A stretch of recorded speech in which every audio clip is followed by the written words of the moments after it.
നമസ്കാരം. ഇത് ഒരു കേസാണ്. എവിടെയും തെളിവുകളില്ല. എന്ത് സംഭവിച്ചതെന്നു പറയാൻ ഒരാളുമില്ല. അന്വേഷണം നടത്തിയതും പൊതുജനങ്ങൾ ചേർന്നതും 1000 തവണ. എന്നാലും സത്യം ഇന്നുവരെ മറഞ്ഞുതന്നെ. ഇതാണ് സോഡർ ചിൽഡ്രൻ ഡിസപ്പിയറൻസ്. ഒരു തീപിടുത്തത്തിൽ ആരംഭിച്ച ദുരന്തം. പക്ഷേ അതിന്റെ അകത്തു ഒളിഞ്ഞിരിക്കുന്നതും ഒരു ഏറ്റവും വലിയ മിസ്റ്ററിയാണ്. 1945 ക്രിസ്മസ് ഈവ് അമേരിക്കയിലെ വെസ്റ്റ് വെർജീനിയയിലെ ഫായറ്റ്വില്ലെ എന്ന ചെറിയ ഗ്രാമം. ജോർജ് സോഡറും ജെനി സോഡറും തങ്ങളുടെ 9 കുട്ടികളുമായാണ് അവിടെ താമസിച്ചിരുന്നത്. ആ രാത്രിയിൽ അപ്രതീക്ഷിതമായി അവരുടെ വീട് തീപിടിച്ചു. 9 കുട്ടികൾ വീട്ടിലുണ്ടായിരുന്നു. അവരിൽ 4 കുട്ടികളും മാതാപിതാക്കളും ആഗോളമായി രക്ഷപ്പെട്ടു. പക്ഷേ 5 കുട്ടികൾ കാണാതായി. പോലീസ് സംഘം പറഞ്ഞു അവർ തീയിൽ പെട്ട് മരിച്ചു എന്ന് വിശ്വസിക്കുന്നു.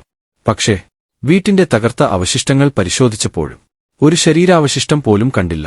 അതുവരെ ഒറ്റൊരു അസ്ഥി പോലും. അതിൽ പിന്നെ സംഭവങ്ങൾ അതീവ ദുരൂഹമായി മാറി. അഗ്നിശമനസേന വൈകി എത്തി. ടെലിഫോൺ ലൈനുകൾ കശിച്ച് കടപ്പിച്ചിരിക്കുന്നു. അയൽവാസികൾ പറഞ്ഞു കുട്ടികളെ അത്യാവശ്യം രക്ഷപ്പെട്ടതായി ചിലരും കണ്ടതായി.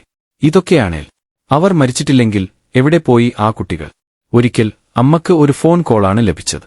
ഒരു സ്ത്രീ ശബ്ദം പറഞ്ഞു, നിങ്ങളുടെ കുട്ടികൾ സുരക്ഷിതരാണ്. പക്ഷേ നിങ്ങൾ കാണാൻ പാടില്ല. പിന്നീട് ചിലർ പറയും വലിയ കുഞ്ഞിനെ ഒരിക്കൽ പബ്ലിക്കിൽ കണ്ടതായി. പക്ഷേ തെളിവൊന്നുമില്ല. ഇന്ന് 75 വർഷത്തിനുശേഷം ഈ 5 കുട്ടികൾ എവിടെ പോയെന്നത് ഇതുവരെ മറഞ്ഞുകഴിഞ്ഞ ഒരുസ്യമാണ്. ധീരാതായ ഒരു അന്വേഷണം, അറിയാത്ത ഒരു മൗനം, ഉയിരെടുത്ത ഒരു കുടുംബത്തിന്റെ കഥ. ഇത്തരം റിയൽ ലൈഫ് മിസ്റ്ററി വിവരണങ്ങൾ ഇഷ്ടമാണെങ്കിൽ ഷാഡോ മിസ്റ്ററി ചാനലിനെ സബ്സ്ക്രൈബ് ചെയ്യാൻ മറക്കല്ലേ. പുതുതായുള്ള വീഡിയോ കാണാൻ ബെൽ ഐക്കൺ അമർത്തൂ. നമസ്കാരം. അടുത്ത മിസ്റ്ററിയിൽ കാണാം.